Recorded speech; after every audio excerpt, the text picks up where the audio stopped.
আপনাদের মধ্যে অনেকেই তো নিশ্চয়ই কুম্ভ মেলার নাম শুনেছেন। আবার অনেকে হয়তো এমনও আছেন যারা কুম্ভ মেলা দর্শনের সৌভাগ্য করেছেন। এই কুম্ভ মেলা হচ্ছে পৃথিবীর সবথেকে বড় মেলা, যেখানে এত এত মানুষের সমাগম হয়। পৃথিবীর আর কোনো অনুষ্ঠানে আমার মনে হয় এত বড় মেলা হয় না, বা এত এত মানুষ সেখানে যোগদান করে না। আজকে আমি যে ঘটনাটা আপনাদেরকে বলবো, আমি এটুকু বলতে পারি, আপনারা এরকম ঘটনা এর আগে কোথাও কোনো চ্যানেলে শোনেননি। আর আজকের ঘটনাটা এই কুম্ভ মেলাকে কেন্দ্র করি, একদম সত্যি ঘটনা। আর আজকের এই ঘটনাটা যিনি শেয়ার করেছেন তিনি কলকাতার একটি স্বনামধন্য সায়েন্স কলেজের প্রফেসর। এখনও উনি প্রফেসরই করছেন, আর কিছুদিনের মধ্যে উনি রিটায়ার করবেন। তো উনি এবং ওনার দুজন কলিগ, এই তিনজনে মিলে 2019 সালে প্রয়াগরাজে যে অর্ধকুম্ভ হয়েছিল সেইখানে ওনারা গেছিলেন।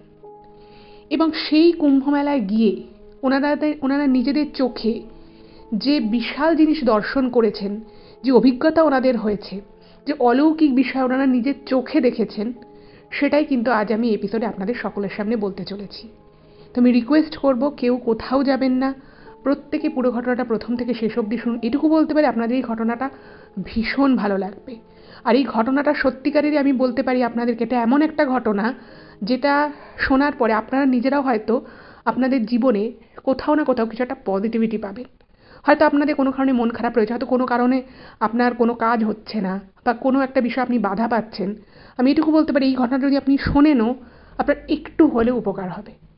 তো মিস করবেন না, আপনারা প্রত্যেকে আমাদের চ্যানেলের সাথে থাকুন এবং পুরো ঘটনাটা শুনুন। নমস্কার শ্রোতা বন্ধুরা, ভূত ভগবান চ্যানেলে আপনাদের সকলকে অনেক স্বাগত। আশা করি সবাই খুব ভালো আছেন, আনন্দে আছেন, সুস্থ আছেন। আমাদের চ্যানেলে যে ঘটনাগুলো বলা হয় সেগুলো যদি আপনাদের ভালো লাগে, তাহলে অবশ্যই চ্যানেলটাকে সাবস্ক্রাইব করবেন, ভিডিওগুলোকে লাইক করবেন। পুরো ঘটনাটা শোনার পর আপনাদের কেমন লাগলো সেই মূল্যবান মতামত জানাতে কিন্তু একদম ভুলবেন না। আর আপনাদের জীবনে বা আপনাদের পরিচিত কোনো মানুষের জীবনে যদি এরকম কোনো ভৌতিক, অলৌকিক, দৈবিক, অতিজাগতিক কোনো ঘটনা ঘটে থাকে, তাহলে সেগুলো কিন্তু আপনারা আমাদের চ্যানেলে লিখে পাঠিয়ে দিতে পারেন। তার জন্য আপনাদেরকে আমাদের চ্যানেলের ডেসক্রিপশানে যেতে হবে। দেখবেন সেখানে আমাদের ইমেল আইডি মেনশন আছে। সেই ইমেল আইডিতে ইমেল করে আপনারা আপনাদের সেই ঘটনা আমাদের কাছে কিন্তু অনায়াসে পৌঁছে দিতে পারেন। আর একটা রিকোয়েস্ট করবো, যদি সম্ভব হয় কাইন্ডলি আপনারা আমাদের চ্যানেলের এই ভিডিওগুলোকে আপনাদের ফ্রেন্ড এবং ফ্যামিলির মধ্যে একটু শেয়ার করে দিন। কারণ আমরা এই চ্যানেল আর 5টা সাধারণ মানুষের জীবনে ঘটে যাওয়া বিভিন্ন রকমের ভৌতিক, অলৌকিক, দৈবিক, অতিজাগতিক এই ঘটনাগুলোই বলে থাকি। তাই আমি মনে করি এই ঘটনাগুলো যদি আরও অনেক অনেক মানুষ শুনতে পারেন, তারা সেগুলো শুনে অনেক কিছু জানতে পারবেন, বুঝতে পারবেন, শিখতে পারবেন। তার ফলে তারা অনেক বেশি সতর্ক, সজাগ থাকতে পারবেন। তো চলুন বন্ধুরা, আমি আজকের ঘটনা আপনাদের সামনে উপস্থাপনা করা শুরু করছি। তবে তার আগে একটা ছোট্ট কথা বলে নিই। আপনারা অনেকেই অনেক ধরনের ঘটনা আমাদের কাছে পাঠাচ্ছেন, তার জন্য আমি সকলের কাছেই কৃতজ্ঞ। কিন্তু ঘটনা পাঠানোর আগে কয়েকটা বিষয় একটু খেয়াল রাখবেন। প্রথম বিষয় হচ্ছে যে ঘটনাটা যেন সকলের শোনার মতো হয়। কোনো বিদ্বেষমূলক ঘটনা বা এমন কোনো ঘটনা যেটা বাচ্চারা শুনতে পারে না, সেরকম কোনো ঘটনা দয়া করে পাঠাবেন না, কারণ এই ধরনের ঘটনা আমাদের চ্যানেলে প্রচার হয় না। আমাদের এই চ্যানেল ভূত ভগবান ছোট থেকে বড় সকলের জন্য। এটুকুই বলার ছিল। এবার চলে যাচ্ছি সরাসরি আজকের ঘটনায়। এখন আমি যে ঘটনাটা আপনাদের সামনে বলতে চলেছি, সেই ঘটনাটা কলকাতার একটি বিখ্যাত কলেজের প্রফেসর লিখে পাঠিয়েছেন। কিছু সঙ্গত কারণের জন্য উনি ওনার নিজের আসল নামটা বলতে বারণ করেছেন। তো উনি একজন প্রফেসর, ডক্টরেট উপাধি আছে ওনার। তো আমি ওনাকে ডক্টর সামন্ত বলে এই ঘটনায় সম্বোধন করছি।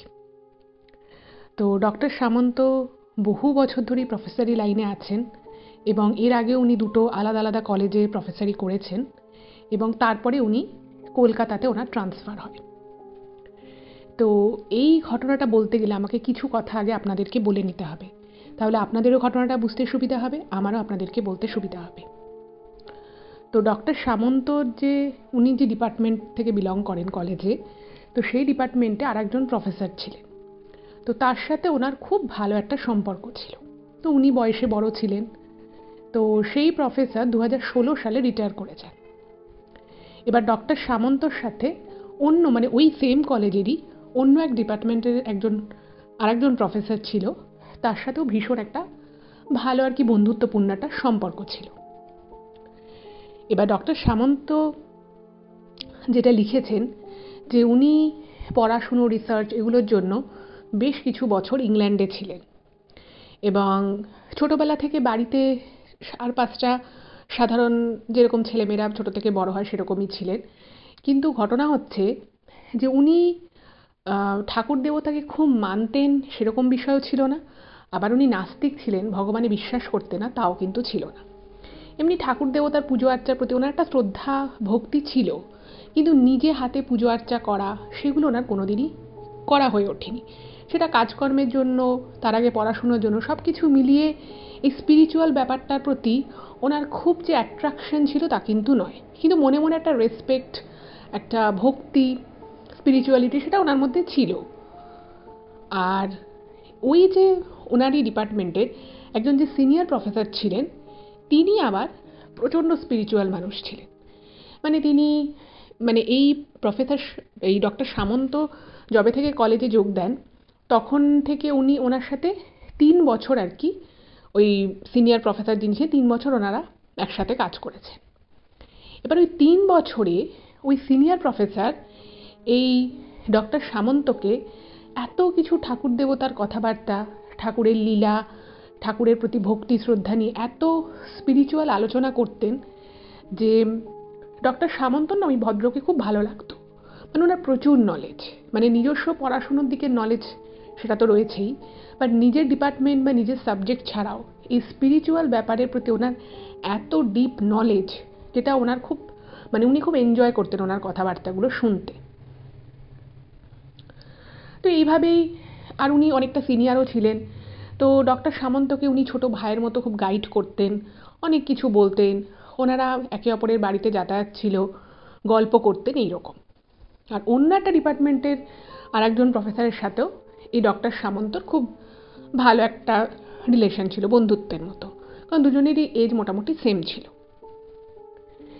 এবার একদিন রবিবার ওই সিনিয়র প্রফেসরের বাড়িতে এই ডক্টর সামন্ত এবং অন্য আরেকজন যে প্রফেসর তাদের দুজনকে জাস্ট ইভিনিংয়ে একটা ইনভাইট করেছে। মাঝে মধ্যে আর কি ওনাদের এরকম গল্প আড্ডা হতো, তো ওনারা গেছে। আর ওই যে সিনিয়র প্রফেসর ছিলেন ওনার এক ছেলে এক মেয়ে, এবং দুজনেই পড়াশুনো কাজের জন্য দেশের বাইরে থাকে। তো ওই ওনার ফ্ল্যাটে শুধুমাত্র সিনিয়র প্রফেসর এবং ওনার ওয়াইফ থাকেন। তো ওনারা মাঝে মধ্যে বোর হতেন, আর যেহেতু দুজনেই রিটায়ার করে গেছে, তো এই ওনাদের কলেজের আর কি যাদের সাথে আফটার রিটায়ারমেন্টে অনেক ভালো সম্পর্ক ছিল তাদেরকে মাঝে মধ্যে বাড়িতে ডেকে ওই গল্প আড্ডা হতো এরকম। এবারে ওই সিনিয়র প্রফেসর তিনি তো রিটায়ার করে গেছেন, এবার তার সে আর কি দিনের বিভিন্ন সময় বই পড়ে বা কোথাও হয়তো উনি গেস্ট লেকচারার হিসেবে কোনো কলেজে গেলেন, এইভাবে ওনার দিন কাটতো। এবার ওনার মনের মধ্যে একটা সুপ্ত বাসনা ছিল, তো সেই বিষয়ে উনি এর আগে ডক্টর সামন্তকেও বলেছিলেন। কিন্তু ঘটনা হচ্ছে যে কিন্তু সেই দেখবেন অনেক সময় আমরা অনেক কিছু ভাবি, অনেক কিছু করার চেষ্টা করি, কিন্তু এমন কিছু জিনিস আমাদের জীবনে বাকি রয়ে যায় যেটা হয়তো খুব কঠিন নয় করা, কিন্তু কোনো না কোনোভাবে কোনো না কোনো কাজের চাপে সেটা করা হয়ে ওঠে না। এই যে সিনিয়র প্রফেসর ইনি কিন্তু দেশ বিদেশে বিভিন্ন জায়গায় ঘুরেছেন, কাজের সূত্রে ঘুরেছেন, এমনি ট্যুর করতে গেছেন, তারপরে বাইরের কোনো ইউনিভার্সিটিতে বিদেশে সেখানে উনি স্পিচ দিতে গেছেন, অনেক জায়গাতেই উনি গেছেন। কিন্তু ওনার বহুদিনের ইচ্ছে ছিল যে উনি কুম্ভ মেলায় যাবেন। বাট এই দেশ বিদেশ এত কিছু ঘুরেছেন ঠিকই, কিন্তু এই কুম্ভ মেলায় ওনার কখনো যাওয়া হয়নি। বহুদিন থেকে ইচ্ছে, কিন্তু কোনো না কোনোভাবে সেটা হয়ে ওঠেনি। এবার মোটামুটি উনি রিটায়ার করে গেছেন, ওনার বয়স ভালোই, 63-64 বছর বয়স, কিন্তু উনি বেশ শক্তপোক্ত। তো কথায় কথায় একদিন ওই ওনার বাড়িতে যখন যাওয়া হয়, তো সেই সিনিয়র প্রফেসর ডক্টর সামন্ত অন্য একজন প্রফেসর যিনি ছিলেন তাকেও বলছে যে আমার না এটা বহুদিনের ইচ্ছে, কিন্তু এত দেশ বিদেশ ঘুরলাম, কিন্তু আমার এই ইচ্ছেটা যে পূরণ হলো না, এটা ভাবলে আমার খুব খারাপ লাগে। এবার তো ডক্টর সামন্ত বলছে যে সে বছর আর কি 2019 সালের ঘটনাটা, সেই 2019-এ অর্ধকুম্ভ প্রয়াগরাজে হয়েছিল উত্তরপ্রদেশে, সেটা হয়তো আপনারাও জানেন। আর এই ঘটনাটা এই কুম্ভ মেলা শুরু হয় 3-4 মাস আগেকার ঘটনা। তো এবার কুম্ভমেলা কখন কি হয় অত তো এই ডক্টর সামন্ত বা অন্য একজন প্রফেসর তিনি জানতেন না, কিন্তু এই সিনিয়র প্রফেসর তিনি খোঁজ রেখেছিলেন যে 2019-এ মেলাটা হচ্ছে প্রয়াগরাজে। তো উনি বললেন আমার এবারে যাওয়ার খুব ইচ্ছে, কিন্তু সমস্যাটা হচ্ছে যে ওনার ছেলেমেয়েরা তারা অবশ্যই দেশে আসে, ওনারাও বিদেশে যান তার ছেলে মেয়েদের কাছে, কিন্তু সেটা বছরের অন্যান্য সময়, ওই সময়টা কেউ থাকে না। আর ওনার স্ত্রীর কিছুটা হাঁটা চলার সমস্যা রয়েছে, ফলে উনি যে ওনার স্ত্রীকে নিয়ে দুজনে মিলে একসাথে বেরিয়ে যাবে। আর কুম্ভমেলার ক্ষেত্রে আপনারা হয়তো সকলেই জানেন যে বিশাল মেলা, বিশাল জায়গা জুড়ে হয়, আর তেমনি লক্ষ লক্ষ মানুষের ভিড় হয়। বিশেষত ওই শাহী যে স্নানগুলো হয়, সেই শাহী স্নানের আগের দিন, দিনের দিন, পরের দিন, এইগুলো তো মানে মারাত্মক ভিড় হয়। এবার দুজনেরই বয়স হয়েছে, ওনার স্ত্রীর শরীরটা মোটামুটি আর কি থাকে, এবার উনি ওনার স্ত্রীকে নিয়ে একা যাওয়ার সাহস পাচ্ছেন না। এবার ব্যাপার হচ্ছে যে এই সিনিয়র প্রফেসর যিনি, তার সাথে এই দুজনের খুব ভালো সম্পর্ক, আর দুজনকে তাদের প্রফেশনাল যখন সম্পর্ক ছিল তখনও বিভিন্ন রকমভাবে উনি সবাইকেই হেল্প করেছে। তো ওনাদের দুজনেরও একটু খারাপ লাগলো যে মানুষটা এত বারবার বলছে। তো তখন ডক্টর সামন্ত নিজেই আগ বাড়িয়ে বলছে যে দেখুন, মানে আমার তো যাওয়া হয়নি, আর অন্য যে প্রফেসর যিনি ছিল, অন্য আর একজন, তিনিও কখনো কোনো কুম্ভ মেলা এর আগে যাননি। তো বলছে হ্যাঁ, একটা প্ল্যান করা যেতে পারে, তাহলে আমরা তিনজনে চলে যাব।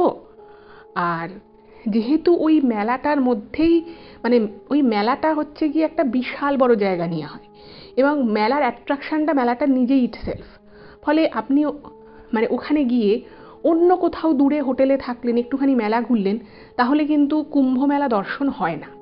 মানে আপনাকে যদি কুম্ভ মেলা দেখতে হয় না, আপনাকে মেলাতে ওইভাবেই, ওখানে যেরকম ওই টেন্ট মতো করা থাকে, সেখানে গিয়েই আপনি সেই ফিলটা পাবেন, মানে সেখানেই আপনাকে থাকতে হবে। তো ওখানে একটা এটা নিয়ে বিশাল আলোচনা হলো, এবং আলোচনা হওয়ার পরে যেটা স্থির হলো যে এই তিনজন মিলেই যাবেন, মানে ডক্টর সামন্ত, অন্য আরেকজন প্রফেসর আর এই সিনিয়র প্রফেসর, তিনজনে যাবেন, এবং কেউই নিজের ফ্যামিলিকে নিয়ে যাবে না। তার কারণ হচ্ছে ওনারা 2 রাত ওখানে থাকবেন, 2 থেকে 3 রাত, এবং পুরোটাই ওই মেলার মধ্যেই থাকবেন। ওখানেই কোনো একটা জায়গায় ওনারা একটা ক্যাম্প মতো করবে, একটা টেন্ট নেওয়া হবে, এবং সেই টেন্টেই ওনারা থাকবেন। ওখানে প্রচুর অস্থায়ী টয়লেট বসানো হয়, তো সেই টয়লেটের ব্যাপারটা ওখানে মিটে যাচ্ছে, আর খাওয়া দাওয়া টুকটাক কিনে কেটে খাবে। কিন্তু ওই মেলাটাতেই ওনারা সারা দিন রাত থাকবেন, এবং ওখানেই মানুষজনে এত লক্ষ লক্ষ মানুষের যাতায়াত, তাদেরকে দেখা, কিভাবে মেলাটা হয়, এবং মেলা সম্পর্কে আমরা অনেকে অনেক কিছু শুনেছি, আমি নিজেও অনেক কিছু শুনেছি, কিন্তু আমার নিজের কখনো যাওয়া হয়নি। তো ওনারাও এরকম অনেক শুনেছেন, কেউই যায়নি, টিভিতে দেখেছে। তো মেলার পুরো যে ব্যাপারটা, এই পুরো ভাইবটা নেওয়ার জন্য, এটা পৃথিবীর সব থেকে বড় মেলা, তার জন্য ওনারা ঠিক করলেন যে ওনারা এই 2019-এর যে প্রয়াগরাজে যে মেলাটা হচ্ছে সেখানে ওনারা যাবেন, এবং শুধুমাত্র এই তিনজন মিলেই যাবেন, কেউই কারোর ফ্যামিলিকে নেবে না। তো প্ল্যান হয়ে গেল। প্ল্যান মাফিক ওনাদের কাছে টেন্ট ছিল না, তো ডক্টর সামন্ত বললেন যে আমি টেন্টটা নিয়ে নেবো, একটা টেন্ট কিনে নেব, আর বাকি যা যেটুকু লাগে ওই কদিনের জন্য যার যার পার্সোনাল বিলঙ্গিংস সেগুলো তো থাকবেই, ব্যাগপত্র গুছিয়ে নেওয়া হবে। এবং সেই করে প্রস্তুতি শুরু হয়ে গেল। এবার এই অবধি যে আমি আপনাদেরকে বললাম, এই অবধি ব্যাপারটা একরকমভাবে হচ্ছিল। আচ্ছা, আপনারা বিভিন্ন সময় হয়তো কোনো কোনো আর্টিকেলে বা কুম্ভ মেলা নিয়ে যে ধরনের আর্টিকেলস বেরোয়, বা আমরা অন্যান্য খবরেও দেখতে পাই বা টিভিতেও দেখি, যখন মেলা হয় প্রচুর প্রচুর সাধু সন্তের কিন্তু ওখানে সমাগম হয়। মানে হিন্দুদের সব থেকে বড় একটা উৎসব মেলা বলা যেতে পারে। সেখানে মানে ভারতবর্ষ তথা ভারতের বাইরে থেকেও যেখানে যত সাধু সন্ত আছে, বিশেষত মানে পূর্ণ কুম্ভতে তো আসেই তারা। এবার ওনারাও এরকম অনেক আর্টিকেল পড়েছেন যে ওখানে মানে লক্ষ লক্ষ সাধু সন্ন্যাসীর সমাগম হয়।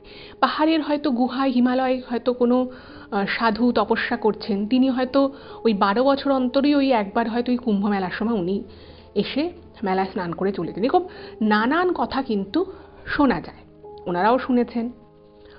এবার ডক্টর সামন্ত যেটা লিখেছেন যে ওনার মনে ঠাকুর দেবতার প্রতি একটা শ্রদ্ধা ভক্তি ছিল, কিন্তু ওই যে বললাম যে নিজে হাতে পুজো আর্চা করা বা কোনো একটা ইনিশিয়েটিভ নিয়ে নিজে বাড়িতে পুজো করব, এগুলো কিছু ছিল না। কিন্তু ওনার ফ্যামিলিতে পুজো হতো, উনি পার্টিসিপেট করতেন, যতটুকু ওনার পক্ষে থাকা সম্ভব হতো উনি থাকতেন, সব ঠিক আছে।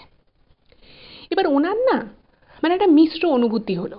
মানে প্ল্যান তো হয়ে গেল ওনারা যাবে, ঠিক আছে, কিন্তু যাওয়ার আগে ডক্টর সামন্তর মনে একটা মিশ্র অনুভূতি যে এত এত সাধু সন্ত যে আসে, সেটাকে নিজের চোখে যে দেখবে, তো সেটা কেন আসে, কেন এই কুম্ভ এত ইম্পর্ট্যান্ট।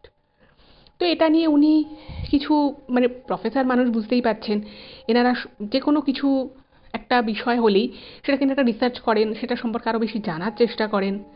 তো উনিও অনেক বইপত্র পড়লেন, জানলেন, বুঝলেন, এবং যত উনি পড়লেন ওনার মনে হলো যে হ্যাঁ, ওনার যাওয়াটা দরকার, উনি নিজের চোখে দেখতে চান বিষয়টা কী।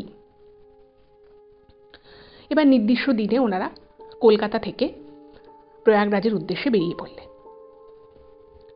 পৌঁছেও গেলেন, এবং পৌঁছে যাওয়ার পরে উনি দেখছেন যে বিশাল বড় জায়গা, এবং ওই স্টেশন থেকে নেমেই দেখছে লক্ষ লক্ষ লোক, মানে স্টেশনেও লক্ষ লক্ষ লোক, মানে সবাই হয়তো কেউ মানে ওই এই যে মেলাটা হয় সেটা তো 2 মাস ব্যাপী হয়, তো সবার পক্ষে তো 2 মাস থাকা সম্ভব হয় না, অনেকে আসে এসে চলে যায়। এবার কিছু কিছু লোক হয়তো তাদের হয়তো থাকার জায়গা, তাদের হয়তো পরের দিনের ট্রেন, তো তারা কি করে মেলা ঘুরে এসে স্টেশনেই থেকে যায়।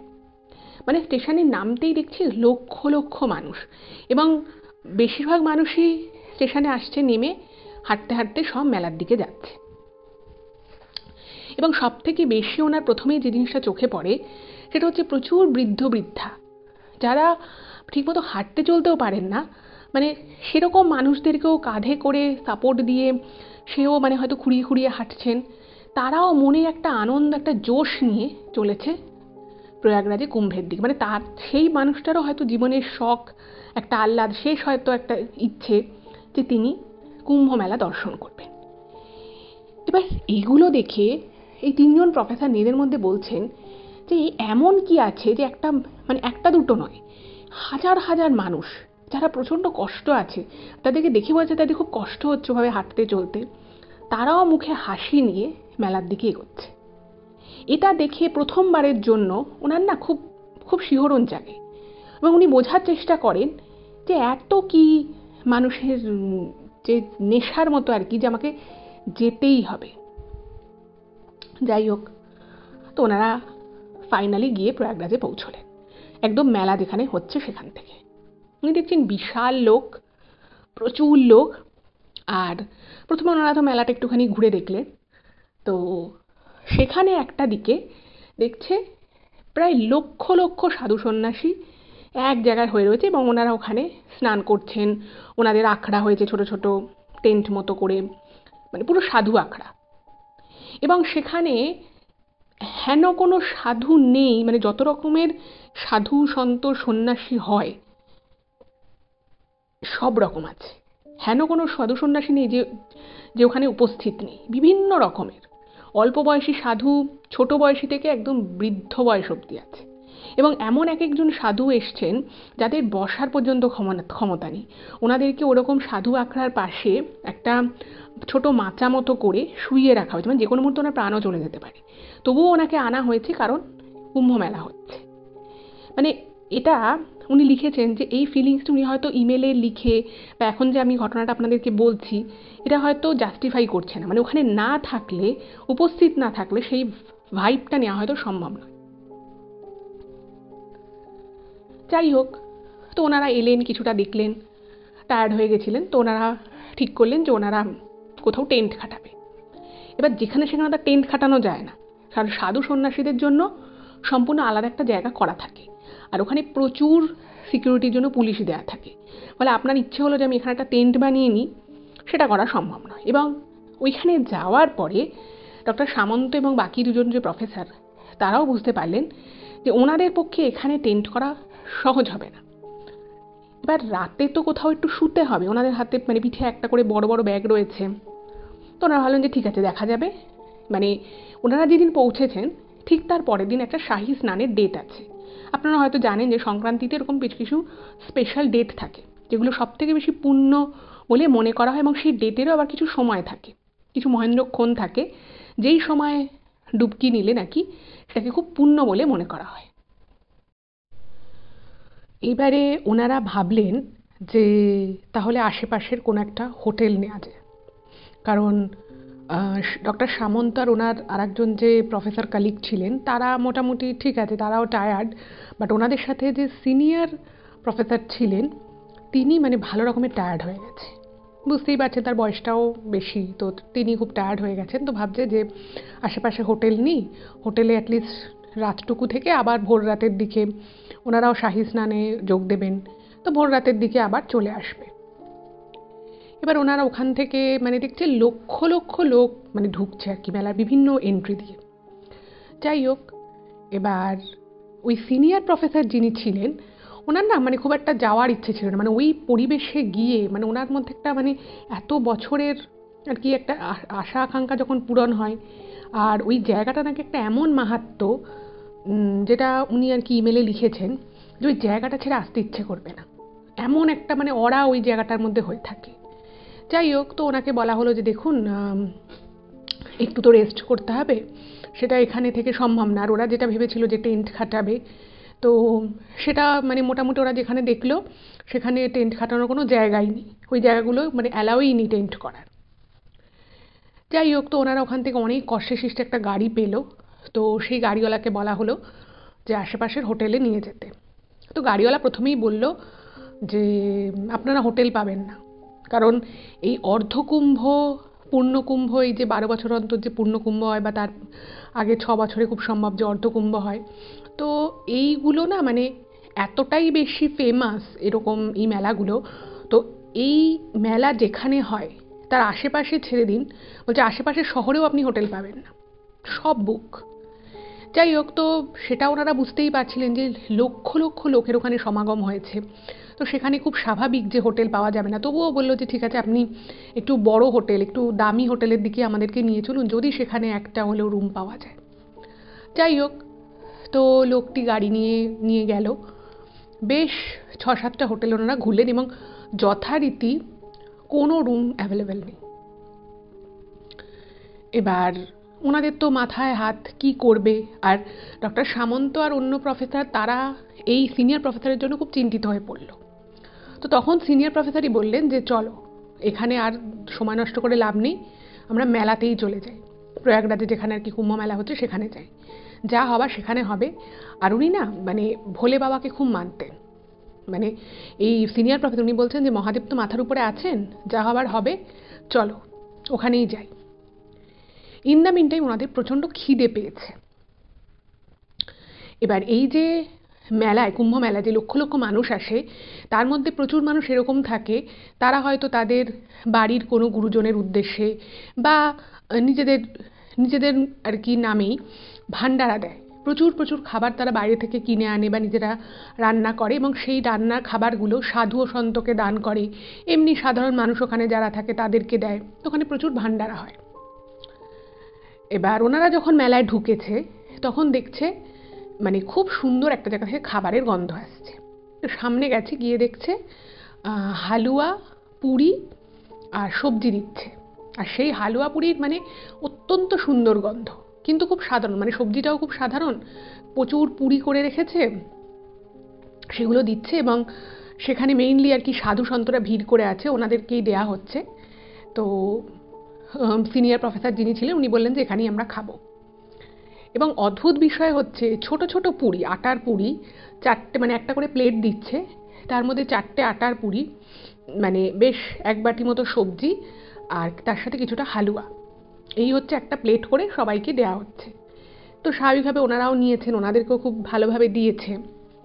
এবং তখন মানে তিনজনেই ভাবছে যে প্রচণ্ড খিদে পেয়েছে। এবার খিদের পেটে ওই ছোট ছোট 4টে পুরি তার সাথে সবজি আর হালুয়া, মানে এটা তো জাস্ট মুহূর্তে উড়ে যাবে, মানে পেটের ভিতরে গিয়ে হয়তো মিলিয়েই যাবে, সারাদিনে প্রচুর হাঁটাহাঁটি হয়েছে। তো ওনারা বলে যে ঠিক আছে, আজ আগে এই জায়গা থেকে খাই, তারপরে হবে দূরে হয়তো দেখা যাবে আরও কোথাও ভান্ডারা হচ্ছে, সেখান থেকে আবার খাবো। তো ওখানেই ওনারা একটা জায়গা পেলেন, মানে অনেক তখন বেশ রাত হয়ে গেছে, আর সাধু সন্তরা যে জায়গাটায় রয়েছে ওখানে এরকম প্রচুর আখড়া মতো করা রয়েছে। এবং ভাবুন এই তিনজন এত উচ্চশিক্ষিত, তিনজনই কলেজের, একজন রিটায়ার্ড, অন্যান্য দুজন কলেজের প্রফেসর। তো তারা ওখানে ওই মাচা মতো করা রয়েছে, ওই মাচার উপরে বসে ব্যাগটাকে সামনে রেখে ওনারা পরম তৃপ্তিতে ওই 4টে করে পুরি, সবজি আর হালুয়া খেলেন। এবং যেটা খুব মজার বিষয়, মানে দেখছে যে ওই সাধু সন্তরা মানে ওনাদের দেখে হাসছে, কথা বলছে, ওনারাও হাসছেন, দু একটা কথা বলছে। তো এখানে প্রথম যে অদ্ভুত একটা বিষয় হলো, যেটা উনি লিখেছেন, যে ওনারা যে মনে মনে ভাবছেন যে এইটুকু খাবার, আর সত্যি কথা বলতে কি সামনে প্রচুর ওরকম সাধুসন্ত রয়েছে, এবার ওরা সবাইকে 4টে করেই দিচ্ছে। তো 4টে শেষ করে বা ওই 4টে নেওয়ার সাথে সাথে আবার চাওয়া যে আমাকে আরও 4টে করে দাও, এটা একটু মানে ভালো দেখায় না, তাই না? কারণ ওখানে এমনিতেই ভান্ডারায় প্রচুর লোকজনকে দেবে, সবাই পাবে কিনা তারও ঠিক নেই। এবার সেই জায়গা থেকে না লজ্জায় ওনারা তিনজনের কেউই কিন্তু মানে বেশি করে পুরি চাইতে পারেনি। তো এই জিনিসটা যখন ওনাদের তিনজনের মনের মধ্যে চলছে, সেই সময় একজন মোটামুটি বয়স্ক একজন সাধু, সে হেসে মানে কি করে যে ওনাদের মনের কথা বুঝে গেল, এমন না যে ওনারা জোরে জোরে এই কথা বলছিল, বা ওনারা একে অপরের সাথে ওই কথাগুলো কিন্তু শেয়ার করেন, মানে নেয়ার পরেই তিনজনেরই মনে হয়েছে একই সাথে যে এইটুকু খাবার আর এত সুন্দর গন্ধ বেরোচ্ছে, এই মানে 2টো কামড়েই হয়তো সেই পুরিটা শেষ হয়ে যাবে, ছোট ছোট পুরি। তো ওই সাধু পাশ থেকে হেসে বলে গেল, মানে হিন্দিতেই বলে আর কি, যে এই খাবারটা খাও, দেখবে ভোর অবধি পেট পুরো ভরা থাকবে। এই বলে উনি হেসে চলে গেলেন, হিন্দিতে বলেন। এবং তিনজনই খুব হতভম্ব হয়ে যায় যে তিনজনের কেউই কারোর সাথে এই বিষয়টা শেয়ার করেনি, কিন্তু সেই মুহূর্তে তিনজনই এই একই কথা ভাবছিল। কিন্তু ওই সাধু বাবা কি করে জানতে পারলো যে ওনারা এটাই ভাবছেন যে এটাকে ওনাদের পেট ভরবে না? এবং খেতে খেতে না ওনারা তিনজনেই এই বিষয়টা নিয়ে আলোচনা করেন যে কি অদ্ভুত মায়া, মানে এই যে এটা মনের ভিতরে একটা জিনিস চলছে, সেটা ওই সাধুজি বুঝলেন কি করে? তো তখন না ডক্টর সামন্ত ভাবলেন যে মানে উনি এই সাধু সন্ত সম্পর্কে অনেক কিছু শুনেছিলেন। মানে আমরা অনেক সময় অনেক কিছু শুনি, অনেক কিছু গল্পে পড়ি, কিন্তু সত্যি সত্যি প্রকৃত সাধু যারা, যারা টাকা পয়সা নিয়ে, টাকা পয়সার বিনিময়ে মানুষকে বোকা বানাচ্ছে বা টাকার জন্য নিজেদেরকে সাধু হিসেবে জাহির করছে, এদের কথা আমি বলছি না। কিন্তু যারা প্রকৃত অর্থে সাধু, যাদের সাথে এই ধরনের টাকা পয়সা লেনদেনের কোনো সম্পর্ক নেই, এই রকম সাধুরা হয়তো এরকমই হয়। আমরা আগেকার দিনে অনেক মুনি ঋষি সন্তের কথা শুনতাম, যাদের অনেক ক্ষমতা থাকতো। তো এই নিয়ে না তিনজনের মধ্যে খেতে খেতে বেশ আলোচনা হলো। এবং যেটা সব থেকে বড় বিষয়, যেটা ডক্টর সামন্ত লিখেছেন, যে উনি এবং স্পেশালি ওনার যে আরেকজন যে বন্ধু, স্থানীয় যে কালিগ ছিলেন, এনারা দুজনেই খেতে খুব ভালোবাসে। আর এই সিনিয়র প্রফেসর যিনি আছেন, ইনি বরাবরই একটু মানে কম খান। তো তিনজনই বুঝতে পারে যে ওই মানে পুরি সবজি শেষ করার পরে হালুয়াটা খেয়ে তিনজনেরই মনে হয় পুরো গলা অবধি খেয়ে ফেলেছে। এবং এত পরিতৃপ্তি করে ওনারা খায় যে ওখানে মানে ওই মাচার উপরে বসে বসে ওনারা খাওয়া দাওয়া শেষ করে ওখানে বসে বসে না ওনারা তিনজনেই এই বিষয়টা নিয়ে আলোচনা করছে যে প্রকৃত সাধু সঙ্গ তার মানে কীরকম হতে পারে, যারা প্রকৃত অর্থে সাধু, যারা ভণ্ড নয়। তো সেই সময় এই সিনিয়র প্রফেসর যিনি ছিলেন, উনি তখন বললেন যে দেখো, আজকে মহাদেবের আশীর্বাদে আমরা এই অবধি এসেছি। আমার জীবনের এত দেশ বিদেশ ঘুরেছি, দেশ বিদেশে ঘুরে কাজ করেছি, প্রচুর দেশ বিদেশের মানুষের সাথে ওঠা বসা ছিল, কিন্তু আজ এখানে এসে আমার যে অভিজ্ঞতা হচ্ছে, আমার মনে হয় এই অভিজ্ঞতাটাকে আমাদের যতটুকু সময় আমরা এখানে থাকবো আমাদের পুরো একবারে চেটেপুটে নিতে হবে। তো উনি তখন বললেন যে দূরে আর কি বিশাল সাধুদের আর কি বিশাল আখড়া, মানে ছোট বড় প্রচুর আখড়া, এবং সেখানে প্রচুর মানুষ আসছে, বিভিন্ন রকমের সাধু রয়েছে যাদের মানে কারোর কারোর পা ছাড়িয়ে গেছে জটা, সে মানে তার শেষ তিনি কবে কোন ছোটবেলায় হয়তো চুল কেটেছিলেন। কিছু সাধু রয়েছে শুধু সারা গায়ে কোনো বস্ত্র নেই, তারা শুধু ছাই ভস্ম মেখে রয়েছে। আবার কিছু সাধু আছেন যারা মানে এক চিলতে ওই ঠান্ডার মধ্যে, রাত হয়ে গেছে, প্রচণ্ড হাওয়া, আর উত্তরপ্রদেশের ঠান্ডা বুঝতেই পারছেন, সময়টা জানুয়ারি মাস, ভীষণ ঠান্ডা। তো ওই ঠান্ডার মধ্যে মানে এক টুকরো কৌপিন পরে কিছু সাধু সন্ত ওখানে দিব্যি রয়েছে এবং কিছু কিছু আখড়ার সামনে ছোট একটা ধুনি মতো জ্বালানো হয়েছে, কারণ বড় আগুন তো ওখানে জ্বালানো যাবে না, পারমিশন নেই। মানে অদ্ভুত অদ্ভুত আর কি পরিবেশ। প্রচুর মানুষজন তাদের সাথে আসছে, দেখা করছে, কথা বলছে, কেউ কেউ তাদেরকে দান দক্ষিণা করছে, এই রকম। তো তখন এই সিনিয়র প্রফেসর বললেন যে এখানে আর সত্যি কথা বলতে কি, যেটা আর একটা উনি লিখেছেন, যে তিনজনের মধ্যে এই সিনিয়র প্রফেসর কিন্তু খুব ক্লান্ত হয়ে পড়েছে, ওরা চোখ মুখ থেকে বোঝাচ্ছিল মানে কষ্ট হচ্ছে। কিন্তু ওই খাবারটা খাওয়ার পরে তিনজনের মধ্যেই যেন অদ্ভুত রকমের একটা এনার্জি চলে এলো। কোথায় চলে গেল সেই ক্লান্তি, কোথায় চলে গেল সেই ঘুম, মানে মনে হলো যেন একবার চার্জ হয়ে গেল। উনি তখন বললেন যে চলো আমরা এখানে সাধু সন্ত যারা আছে তাদের সাথে যদি কথা বলা যায় বা তাদের জীবন সম্পর্কে যদি আমরা কিছু জানতে পারি, কারণ এখানে যতজনকে দেখছো এদের মধ্যে হয়তো এমন কেউ আছে যাদের থেকে আমরা হয়তো অনেক কিছু জানতে পারবো, কারণ আমরা সাধু জীবন সম্পর্কে খুব বেশি কিছু জানি না। আমরা জানি তারা সংসার ত্যাগী হয় বা তারা পুজো আর্চা এগুলো নিয়ে থাকে, কিন্তু ওই যে আমরা অনেক সময় শুনেছি যে তারা হিমালয়ের গুহায় বহু বছর ধরে তপস্যা করে, কিন্তু এইগুলো তো আমাদের গল্পে পড়া বা শোনা, কিন্তু প্রকৃত কোনো সাধুর থেকে এগুলো তো আমরা কখনো শুনিনি। তো চলো চেষ্টা করি আমরা দুদিন আরও আছি, মানে ওই রাতটা, তারপরের রাতটা, তারপরে তিন রাত ওনাদের ওখানে থাকার। তো বলছে চলো, এবং তিনজনেই তখন মানে পুরো এনার্জেটিক। তো ওনারা পিঠে ব্যাগ নিয়ে ওখান থেকে নেমে ওই সাধু আখড়ার মধ্যে ঢুকলেন। এবার উনি যেটা ইমেলে লিখেছেন ডক্টর সামন্ত, মানে লক্ষ লক্ষ সাধু, এবং এক একজন মানে এক এক রকমের, মানে তাদের এক একজন এক এক রকমের কাজকর্ম ওখানে করছে। রাত হয়ে গেছে, কেউ পুজো করছে, কেউ ধ্যানরত, ধ্যান করছেন, কেউ হয়তো মানে বিশাল জোরে জোরে চিৎকার করছেন নাম নিয়ে, ঠাকুরের নাম নিয়ে, কেউ নিজের গুরুদেবের নাম নিয়ে চিৎকার করছে, নিজেরা গান বাজনা করছেন, খঞ্জনি বাজাচ্ছে, কীর্তন মতো হচ্ছে, এরকম মানে মানে ওনারা চলছে চলছে, আর চারিদিকে শুধু সাধু আর সাধু। এবার যারা ধ্যানরত রয়েছেন বা যারা পুজো করছেন তাদের সাথে তো আর ওইভাবে কথা বলা যায় না, কারণ তাদের ধ্যান বা তাদের পুজোর ব্যাঘাত ঘটিয়ে তাদের সাথে কথা বলাটা ঠিক না। এবার বেশ কিছুটা আসার পরে ওনারা দেখছেন যে একটা ওরকম আঁকড়া রয়েছে, মানে ওনাদের অনেকটা হেঁটেছে, তো হেঁটে এবার একটু পা ব্যথা হয়ে গেছে, তো বসতে হবে। এবার ওখানে অস্থায়ী যে আখড়াগুলো বানানো হয়েছে, তো সেখানেই একজন সাধু ছিলেন। তো তিনি দেখে হয়তো এনাদেরকে দেখে বুঝতে পেরেছে যে বিশেষত সিনিয়র প্রফেসরের একটু কষ্ট হচ্ছে। তুমি নিজে থেকেই যেচে বলে যে বাবারা তোমরা এখানে, মানে হিন্দিতে বলছে যে বাবারা তোমরা এখানে বসতে পারো, মানে ওখানে একটু জায়গা ছিল। আর ওনাদের যে মানে ছাদনা মতো করা রয়েছে, সেই ছাদনার ভিতরে দুটো পার্টিশন, একটা হচ্ছে বাইরের দিকে আর একটা হচ্ছে ভিতরের দিকে। তো ওনাদেরকে যথারীতি বাইরের দিকে বসতে দিয়েছে। এবার ওইখানে মানে প্রয়াগরাজে মানে যেখানে আর কি হচ্ছে সেখানে কিন্তু প্রচুর পরিমাণে পানীয় জলের জন্য বড় বড় ট্যাঙ্ক থাকে। এবার ওই ট্যাঙ্কের থেকে ওনারা জল ঠল নিয়ে বোতলে টোতলে সব ভরেছে, ওনারা জল খাচ্ছে। তো জল খাওয়ার পরে ওখানে বসে আছে। এবার মানে ওই সাধুজি, উনিও খুব বয়স্ক সাধুজি, কিন্তু তাকে দেখে না মানে মনে হচ্ছে সে বেশ মিশুকে টাইপের আর কি। তো এই সুযোগটাকে সিনিয়র প্রফেসর ওনাদেরকে বললো যে দেখো ইনি কিন্তু খুব ভালো, আমাদেরকে বসতে দিলেন, আমাদের সাথে টুকটাক কথা বলছেন, উনি মাঝে মধ্যে ভিতরে যাচ্ছেন বাইরে আসছেন, বলছে চলো এনার সাথে আমরা রাতে আজকে গল্প করব। এবার গল্প করব বললেই তো আর করা যায় না, মানে এনারা এত উচ্চ শিক্ষিত প্রফেসর সেটা একদিকে, কিন্তু তারাও যখন একজন সাধুজির সাথে কথা বলবে তখন ভাবছে যে কীভাবে শুরু করা যায়। যাই হোক, তো প্রথমে তিনজনই সাধুজিকে প্রণাম জানালেন এবং মানে গ্র্যাটিটিউড দিলেন আর কি, যে ওনাদেরকে বসার জন্য বলেছে। তো ওই সাধুজি ভীষণ খুশি হয়ে মানে হাত জোড় করে আর কি আশীর্বাদের ভঙ্গিতে ওনাদের দিকে হাতটা দেখালেন।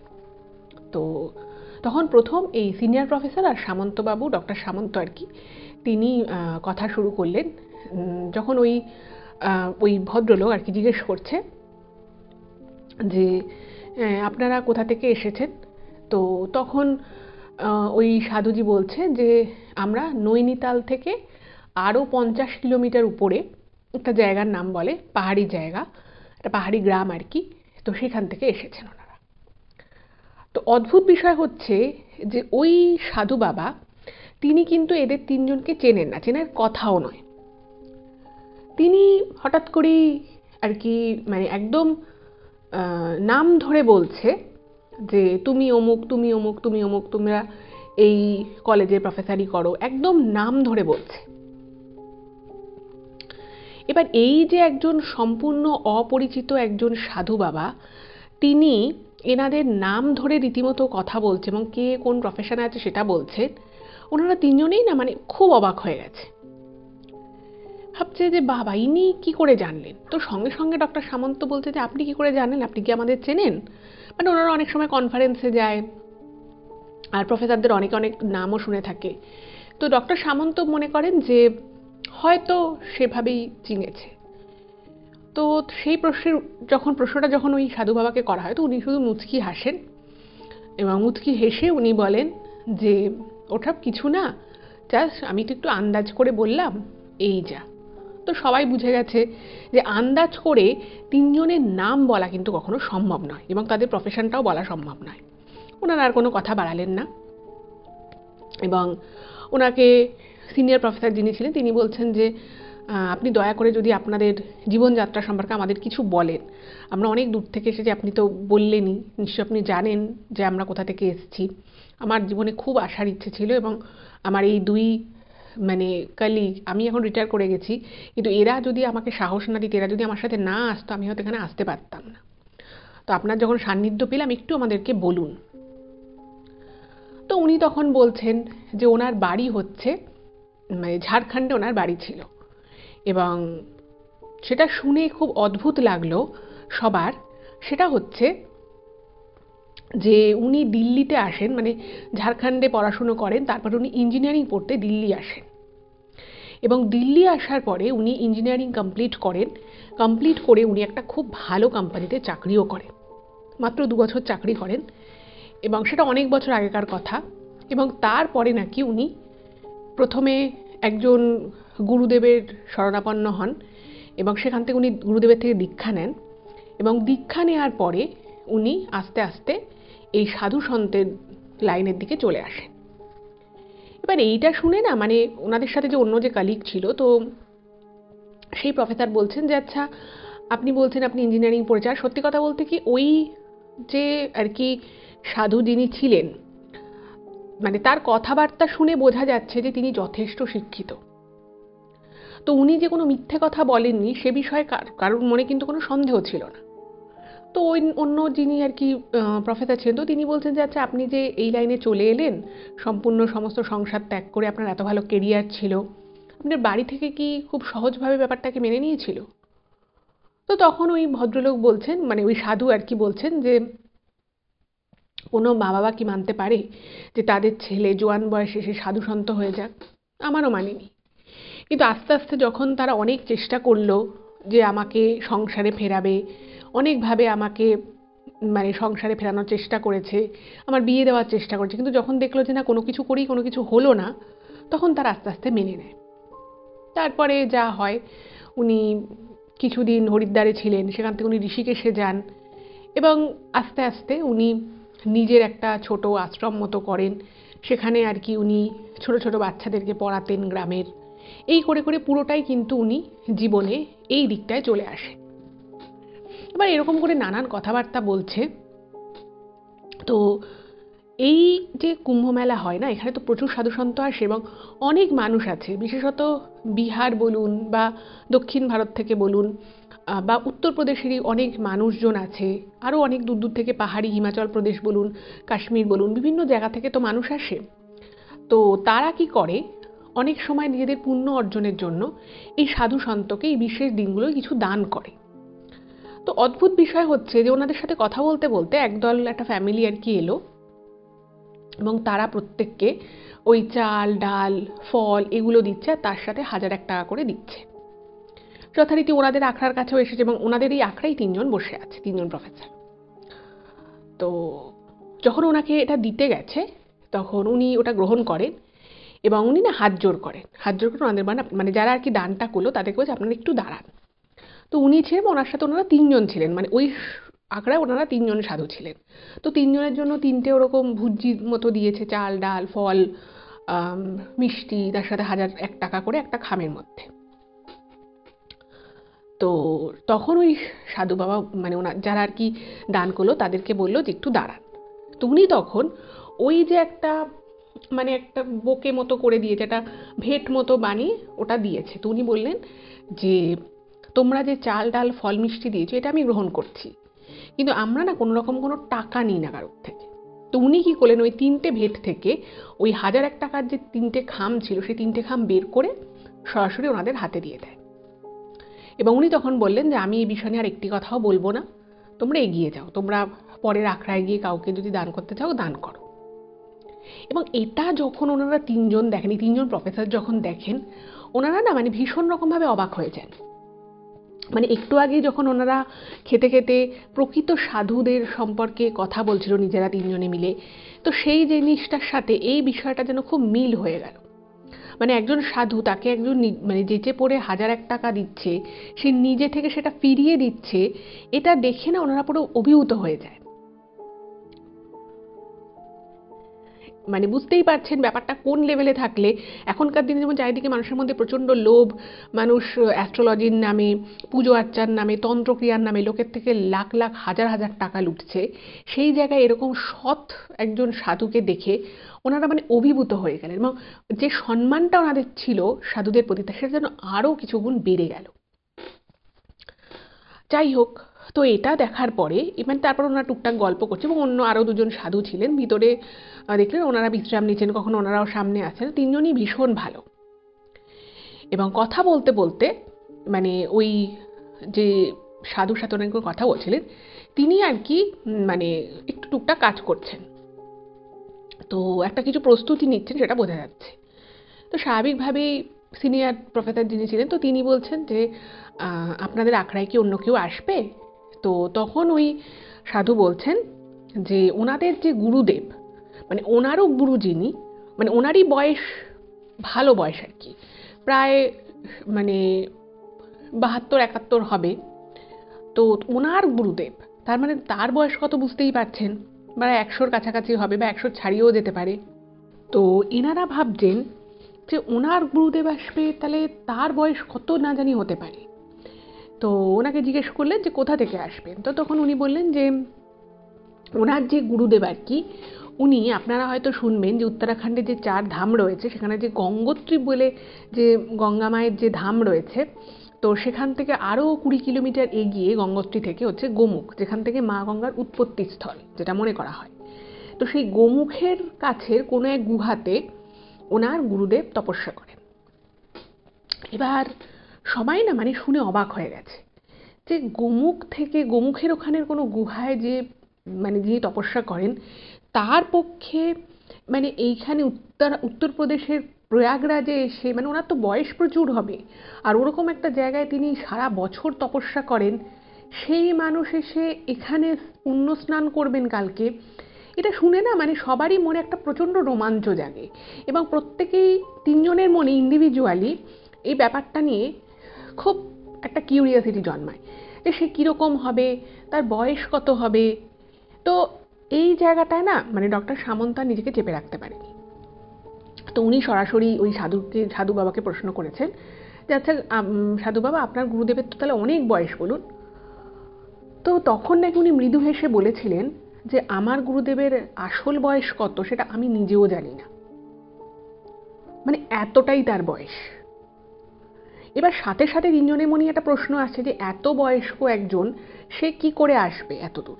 মানে এর আগে ওনারা যখন মেলায় এসে ঢুকেছে তখন দেখেছেন প্রচুর বৃদ্ধ বৃদ্ধারা মানে মাথায় বোঁচকা নিয়ে, মানে সবাই তো আর অত বড় লোক নয় যে আগে থেকে হোটেল বুক করে রাখবে, জাস্ট আসবে, এসে স্নান করে হোটেলে চলে যাবে, সেরকম তো নয়। আর সত্যি কথা বলতে ওখানে এত লোকের সমাগম হয় যে আশেপাশে যা হোটেল আছে সেটা সাফিসিয়েন্ট নয়। তো প্রচুর লোক রাস্তাঘাটে, বাস স্ট্যান্ডে, রেলওয়েতে থাকে। তো সেখানে ওনারা বৃদ্ধ বৃদ্ধা মানুষকে দেখেছে, এমন নয় যে দেখেনি। কিন্তু এক্ষেত্রে যেটা হতে চলেছে বা যেটা উনি বলছেন যে ওনার গুরুদেবের অ্যাকচুয়াল কত বয়স উনিও জানেন না, সেরকম একটা মানুষ গোমুখ থেকে, প্রথম কথা হচ্ছে ওখান থেকে তো গোমুখ থেকে হেঁটে নামতে হবে, তো সেখান থেকে একটা জায়গায় নেমে সেখান থেকে উত্তরপ্রদেশ অবধি আসা, মানে এটা ইম্পসিবল ব্যাপারের মতো। এবং এই ডক্টর সামন্ত আর সিনিয়র প্রফেসর ছাড়া অন্য আর একজন যিনি প্রফেসর ছিলেন, তিনি না মানে একটু আস্তে আস্তে আর কি মানে মৃদু স্বরে বলে যে আমার মনে হয় এটা না মানে উনি ঠিক বলছেন না, হয়তো ওনার থেকে হয়তো 5-6 বছরের বেশি বড় হবে। আর গোমুখের ওখানের কোনো গুহায় তপস্যা করছেন তিনি বছরের এই সময়, মানে গোমুখ থেকে তো আর কোনো ডাইরেক্ট কোনো ট্রান্সপোর্টেশন নেই, অনেকটা ট্রেক করে নিচে নামতে হবে, তারপর হয়তো গঙ্গোত্রী আসতে হবে, সেখান থেকে ওনাকে উত্তরাখণ্ডের অন্য কোনো জায়গায় এসে সেখান থেকে ট্রেন হোক বাস হোক ধরে ওনাকে এই উত্তরপ্রদেশ আসতে হবে। তো মানে খুব বৃদ্ধ মানুষের পক্ষে এই কাজটা করা সম্ভবই নয়। আর গোমুখের মতো ওরকম একটা দুর্গম জায়গায় যেখানে কোনো বাড়ি ঘর বাজারঘাট কিছুই নেই, যারা গোমুখ গেছেন, আমি শ্রী গঙ্গোত্রী গেছি, মানে হিমালয়ের যে 4 ধাম, সেই 4 ধাম আমি দর্শন করেছি, কিন্তু গোমুখ যাইনি, কিন্তু আমি দেখেছি গোমুখের রাস্তা, মানে গঙ্গোত্রী থেকে গোমুখের দিকে যে রাস্তাটা চলে গেছে সেখানে মা গঙ্গা প্রচণ্ড স্পিডে বইছে এবং সেটা পুরো পাথুরে জায়গা, দুর্গম রাস্তা, মানে আধা সময় বরফে ঢাকা থাকে। তো সেরকম একটা সিচুয়েশন উনি কি করে আসবেন? এবং এই কথাটা কিন্তু ওই অন্য যে কালিগ ছিলেন তিনি কিন্তু মানে এই সাধু বাবাকে আড়াল করেই কথাটা বলেছিলেন, মানে ওনার কিন্তু শোনার কথা নয়। খুব অদ্ভুতভাবে উনি যখন কিছুক্ষণ পরে আবার সামনে এলেন, উনি মৃদু হাসতে হাসতে বলছেন, মানে মনে হচ্ছে যেন ওনারা যা নিজেদের মধ্যে বলছে, ওনাদের মনে মনে যা আসছে সেটা যেন কি করে জানি ওই সাধু বাবা শুনতে পেয়ে যাচ্ছে। তো উনি তখন এসে বলছেন যে আমার যে গুরুদেব তিনি তিনি তার তপস্যায়, তিনি তার যোগ বলে এতটাই সিদ্ধ হয়ে গেছেন যে উনি যদি মনে করেন যে উনি কোথাও একটা যাবেন, সেখানে উনি সূক্ষ্ম দেহেও চলে যেতে পারেন, যেগুলো আমরা গল্পে পড়ে থাকি। মানে এই কথা উনি ডাইরেক্ট ওনারা 3 জন শুনছেন। এবং উনি বলছেন যে আমার গুরুদেব তিনি যে গোমুখের গুহা থেকে এখানে আসবেন সেটা কিন্তু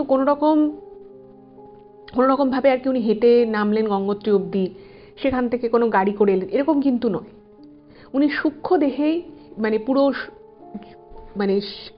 একটা যাত্রার সময়টাকে উনি সূক্ষ্ম দেহে অতিক্রম করে একটা নির্দিষ্ট সময় এসে উনি ওখানে পৌঁছবেন।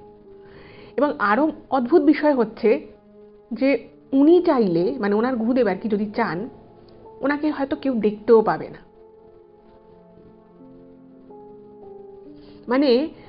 এরকমও নাকি অনেক সময় হয়েছে, ওই সাধুজি বলছেন যে ওনার গুরুদেবকে কেউ যদি নিজের বাড়িতে, তিনি হয়তো তার শিষ্যত্ব গ্রহণ করেছেন, কেউ যদি বাড়িতে বসে যদি আর কি তাকে স্মরণ মনন করেন, তিনি সেই ভক্তের বা সেই শিষ্যের বাড়িতে গিয়ে পর্যন্ত উনি উপস্থিত হন, এতটাই বেশি ক্ষমতা সম্পন্ন একজন মানুষ উনি।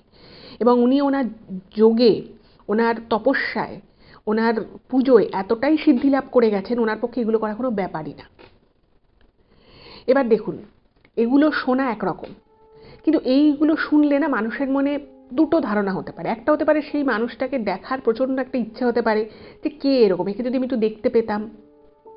আর দেখবেন এরকম একজন দিব্য ক্ষমতা সম্পন্ন মানুষ কিন্তু আর 5টা সাধারণ মানুষের মতো দেখতে হয় না, সে যতই বয়স্ক হোক। সেরকম দিব্য মানুষ যদি থাকে, তার চোখ বলুন, তার পুরো শরীরের মধ্যে একটা অন্যরকম ব্যাপার থাকে। একটা এরকম মনে হতে পারে, আর একটা মনে হতে পারে যে পুরোটাই গল্প কথা।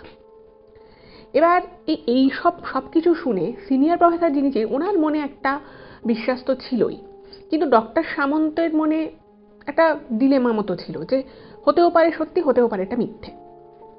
আর অন্য একজন যিনি প্রফেসর ছিলেন, তিনি ব্যাপারটাকে মিথ্যের দিকেই বেশি ভাবছে, যে এটা হয়তো বাড়ি বলছে।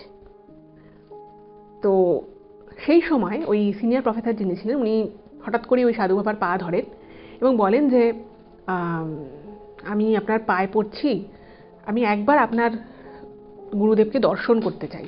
আমি ওনাকে কোনোভাবে বিরক্ত করব না, বিব্রত করব না, আমি শুধু একবার ওনাকে দেখতে চাই, জাস্ট চোখের দেখা। তো তখন বাকি দুজনও বলেছে যে হ্যাঁ আমরাও দেখতে চাই, তারাও খুব বিনীতভাবে বলে, তিনজন প্রফেসরই। তো তখন ওই সাধু বাবা বলেন যে দেখুন, সেটা তো আমি জানি না, আমি একটু পরে ধ্যানে বসবো, তো আমি ওনাকে জানাবো, উনি যদি চান তাহলে ওনাকে আপনারা দেখতে, কিন্তু যদি উনি না চান আপনারা কিন্তু ওনাকে দেখতে পাবেন না। এই বলে উনি চলে গেলেন এবং বললেন যে আমি আসছি ভিতর থেকে। এবার উনি ভিতরে গেলেন এবং ওনাদের ওই সাধু আঁকড়া আরও যে দুজন ছিল তারা বিভিন্ন কাজকর্ম করছে, জায়গাটাকে ধুচ্ছে, পরিষ্কার করছে, ওনাদের পুজোর বিভিন্ন সামগ্রী সাজাচ্ছে। তো এমন সময় ওখানে তো প্রচুর মানুষ যায়। তো একটা ফ্যামিলিতে একজন স্বামী স্ত্রী, একটা ছেলে আর একজন ছিল যাকে ওনারা ডুলি করে আনার মতো করে, দেখবেন পাহাড়ি থেকে ডুলি ব্যাপারটা খুব চলে, কাঁধে করে একটা লম্বা বাঁশের মতো কিছু নিয়েছে এবং সেখানে থেকে একটা ঝোলা মতো ঝুলছে এবং সেই ঝোলার মধ্যে কেউ একজন বসে রয়েছে। তাকে নিয়ে ওনারা ওই সাধু আঁকড়ার কাছে এসেছে, যে সাধু আঁকড়ায় এই 3 জন প্রফেসর বসে আছে। এবার খুব কান্নাকাটি করছে। তো অন্য যে 2 জন সাধু ছিল তারা আর কি ঠাকুরের ওনাদের পুজো আর্চার যে জল ঠল ছিটিয়েছে তখন আর এই যে 2 জন সাধু রয়েছে, এই 2 জন সাধু আবার ওই 3 জন প্রফেসর যার সাথে এতক্ষণ কথা বলছে তার আবার শিষ্য। উনি বলছেন যে ঠিক আছে, আমাদের গুরুদেব ধ্যানে গেছেন, উনি এক্ষুনি ধ্যান থেকে চলে আসবেন, আপনি এখানে বসুন। এবার ওনাদেরকে এরকম কান্নাকাটি করতে দেখে অনেকক্ষণ ধরেই দেখছে। তো তখন এই ডক্টর সামন্ত ওই ভদ্রলোককে আর কি জিজ্ঞেস করেছে যে আপনারা তো কাঁদছেন কেন, কি হয়েছে, আর ডুলিতে কে আছে? তো তখন উনি একটু সংকোচ বোধ করে, তো তারপরে বলছে যে আপনি বলতে পারেন আমাদের। তো সেই সময় ওই লোকটি আর কি বলে ওনারা হরিয়ানার কোন একটা গ্রামের নাম বলে, সেখান থেকে ওনারা এসেছেন এবং ডুলিতে যে রয়েছে সে হচ্ছে ওনার মেয়ে। তো এই স্বামী স্ত্রী দুজনে সারাদিন মাঠে কাজ করে, খুবই গরিব আর কি, চাষবাসের কাজকর্ম করে। আর ওনাদের যে আরেকটা যে অল্প বয়সী ছেলে, সেই ছেলেটা হচ্ছে ওই মেয়েটার ভাই। তো সেই ভাইও স্কুলে যায়। আর হরিয়ানায়, খুব রিমোট হরিয়ানার দিকে এখনও কিন্তু মেয়েদের এডুকেশনের ব্যাপারটা কিন্তু অনেকটা পিছিয়ে রয়েছে, আগের থেকে ডেভেলপ করলেও এখনও অনেকটাই পিছিয়ে রয়েছে। তো স্বাভাবিকভাবেই ওনাদের গ্রামে মেয়েরা বেশি দূর পড়াশোনা করে না। তো ওনার মেয়ে 8 পর্যন্ত 9 পর্যন্ত পড়েছে, তারপরে মেয়ে বাড়িতেই থাকে, রান্নাবাড়ি করে, ঘরে থাকে। তো ঘটনা যেটা ঘটেছে যে হঠাৎ করেই ওনার মা বাবা তারা তো দুপুরবেলা ক্ষেত থেকে খেতে আসে। তো খেতে এসে দেখছে যে কোনোভাবে ওদের ওরকম কাঠের মাটির মধ্যে কাঠ জ্বালিয়ে ওটা ওই চুলা করে ওখানেই রান্নাবাড়ি হয় বাড়িতে। তো সেখান থেকে কোনোভাবে মেয়েটার গায়ে আগুনটা লেগে গেছে এবং মেয়েটা চিৎকার চেঁচামেচি করছে। তো সেই মুহূর্তে ওর বাবা মা ঢুকেছে। তো সঙ্গে সঙ্গে মেয়েটাকে ওখান থেকে উদ্ধার করে মেয়েটাকে স্থানীয় হাসপাতালে নিয়ে গেছে এবং সেখানে ওর প্রাইমারি চিকিৎসাটুকু হয় এবং চিকিৎসাটুকু করার পরে ওকে একটা অন্য বড় জায়গায় ট্রান্সফার করে দেয়। তো সেখানে গিয়েও মেয়েটার মোটামুটি আর কি মেয়েটার প্রাণে মেয়েটাকে বাঁচানো গেছে, কিন্তু ওর জ্বালা যন্ত্রণা কষ্ট সেটা আর কি ও যতদিন বেঁচে থাকবে এরকমভাবেই থাকবে। এর থেকে বেশি উন্নতি ডাক্তার বলেছে করা সম্ভব নয়, কারণ ওর অনেকটাই ক্ষতি হয়ে গেছে। তো সেই মেয়েকে নিয়ে, সেই মেয়ে হাঁটা চলা তার কোনো কিছুই সম্ভবপর হচ্ছে না। এবং যেহেতু খুব বাজেভাবে মেয়েটা ওভাবে আগুন লেগে গেছিলো, তো মেয়েটাকে ডাক্তার আর কি অয়েনমেন্ট, বিভিন্ন ওষুধপত্র দিয়েছে, বলছে এগুলো করুন, এগুলো সময়ের সাথেও আস্তে আস্তে অনেকটা কমবে, কিন্তু পুরোপুরি আগের মতো সম্ভব নয় হওয়া। তো মেয়েটার মুখটা একটুখানি ওই ডুলি থেকে বেরিয়ে রয়েছে এবং যা হয় আর কি দেখতে, ওকে দেখে না 3 জনেরই খুব কষ্ট হয়। মেয়েটিকে দেখে ভাবছে যে মেয়েটা কত কষ্ট পাচ্ছে। তো ওনারা নাকি এরকম শুনেছে যে এই পুণ্য স্নানে কিছু যদি পুণ্য হয়, ওনারা যদি পুণ্য অর্জন কিছু করতে পারে, তার যদি মেয়েটার কিছু ভালো হয়, মেয়েটাকে ওই ডুলির মধ্যে থেকে কোনোভাবে ওই শাহী স্নানে জল দিয়ে ওকে স্নান করাবে, তাতে যদি মেয়েটার জীবনে কিছু ভালো কিছু ঘটে। তো ওরা তারপরে এরকম সাধু আঁকড়া ঘুরছে, তো সেই জন্য ওরা এখানে এসেছে। যদি সাধু বাবা ওর ভবিষ্যতে কিছু ভালো কিছু হতে পারে কিনা, কিছু যদি বলতে পারে। আর কথা বলে যেটা এনারা বুঝলেন যে পরিবারটা খুবই গরিব, খুব গরিব আর কি। আর খুবই গরিব, অতটা এডুকেশন নেই, ভীষণই আর কি সাদাসিধে মানুষ। যাই হোক, তো কিছুক্ষণ পরে ওই গুরুদেব আর কি, ওই সাধু বাবা, তিনি এলেন বাইরে। তো তাকে দেখে না ওনারা তো একেবারে পায়ে পড়ে প্রণাম ঠনাম করলেন, বললেন যে আমার মেয়ে এই ব্যাপার হয়েছে, আপনি একটু মানে মেয়েকে তো আমি শাহী স্নানের মহেন্দ্রক্ষণে স্নান করাবই, কিন্তু আপনি একটু আশীর্বাদ করুন যাতে ও একটু একটু যাতে ও ভালো থাকে। মা বাবা তো তাদের তো খুব খারাপ লাগছে। তো উনি না মেয়েটাকে দেখেন, মেয়েটাকে দেখে ওনার কিছুটা মনে হয়। উনি তখন বললেন যে মানে কিছুক্ষণ পরে শাহী স্নান শুরু হবে, মানে এমনিতে তো সারাদিনই স্নান চলছেই, কিন্তু মহেন্দ্রক্ষণটা কিছুক্ষণ পরে শুরু হবে। তো তখন উনি বললেন যে তোমার মেয়েকে আজকের মহেন্দ্রক্ষণে স্নান করানোর কোনো দরকার নেই, পরশু দিনও একটা সময় আছে, পরশু দিন করিও। তো তখন বলছে কেন সাধু বাবা, ও মানে ওর কি এটুকুও ভাগ্যে নেই? তখন উনি বলছেন যে যদি তোমরা চাও, আমার গুরুদেব আসছেন, সেই গুরুদেবকে একবার তোমার মেয়েকে দেখাবো আমি। একবার আমার গুরুদেব যদি দেখে বলেন যে মানে ওর কিছু ভালো হবে, তাহলে মানে তাহলে ডাক্তারও যেটা বলেছে সেটাও কিন্তু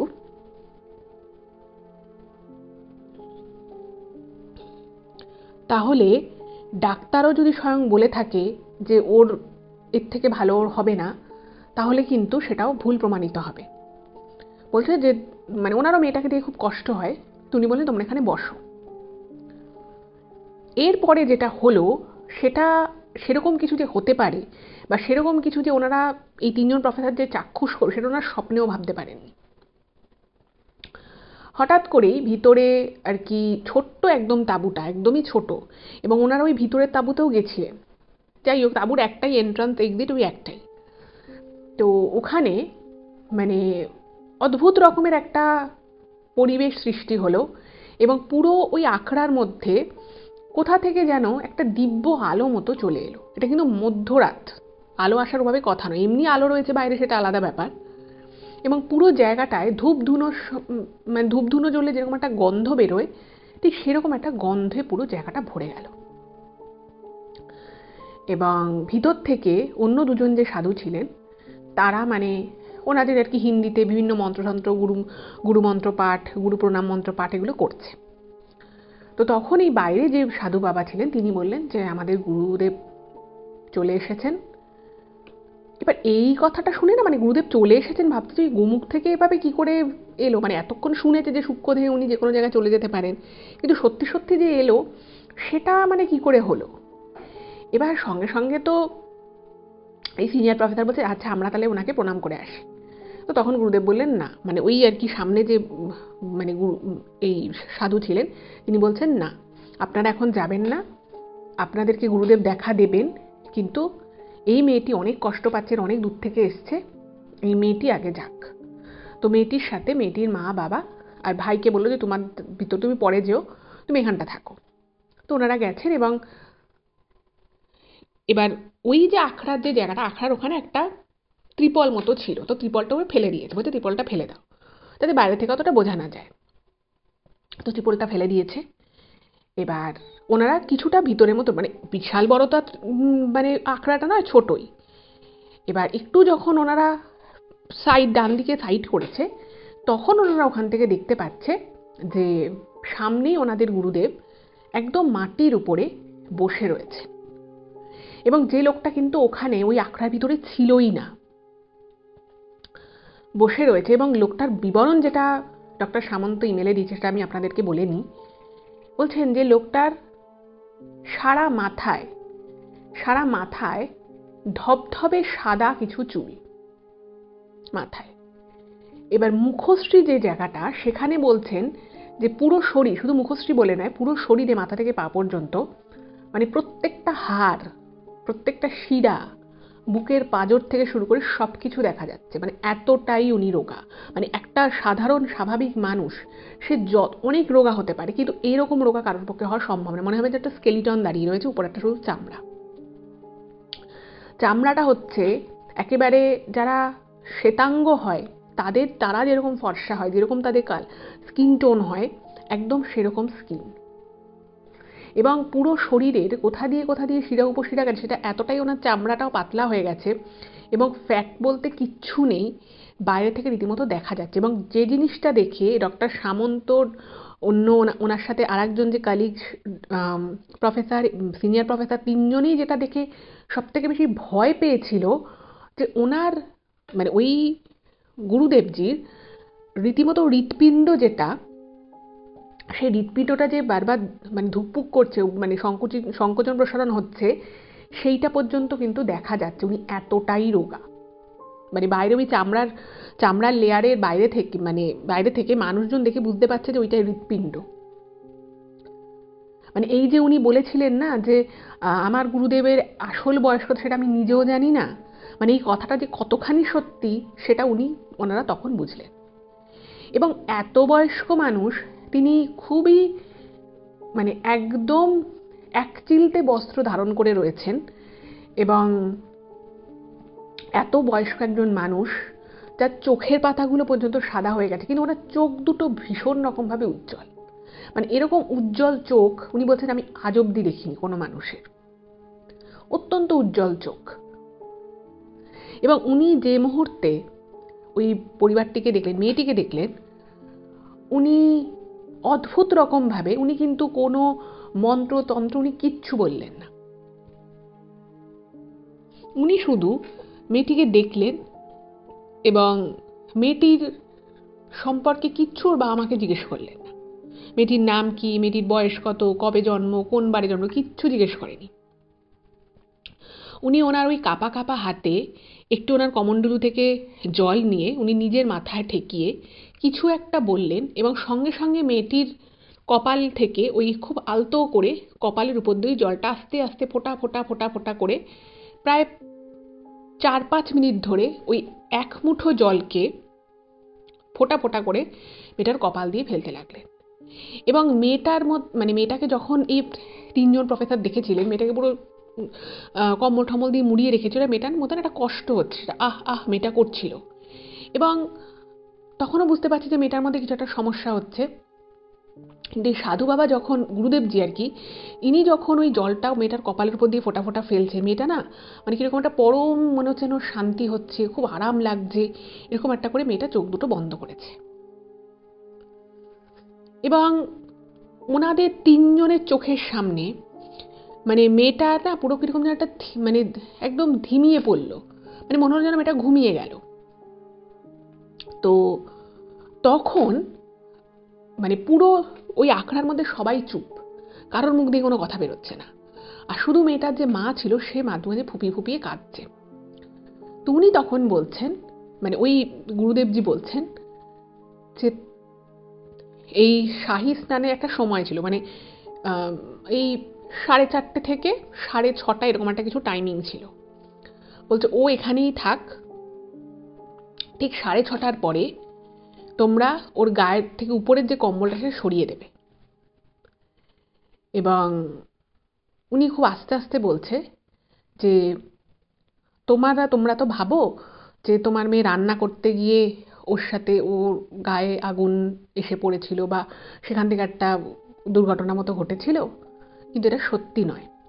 তোমার মেয়ের সাথে কেউ একজন খারাপ কিছু করতে এসেছিল, এবং সে যখন মেয়েটির থেকে বাধা পায় তখন মেয়েটা মানে নিজেকে প্রোটেক্ট করার চেষ্টা করে। মেয়েটা তখন বাড়িতে একা ছিল, কেউ একজন ওদের ঘরে ঢোকে, গ্রামেরই লোক, সে ওর সাথে খারাপ কিছু করার একটা মানে ইন্টেনশন নিয়ে এসেছিল। এবং মেয়েটা যখন নিজেকে আত্মরক্ষা করতে যায়, মেয়েটা ওইটুকু জায়গার মধ্যেই নিজেকে কি করে বাঁচাবে। তো দুর্ঘটনাবশত মেয়েটা ওই যেখানে ওই চুলা মতো ওদের করা ছিল সেইখানে মেয়েটা পড়ে যায়, এবং সেখান থেকে কিন্তু দুর্ঘটনাটা ঘটে।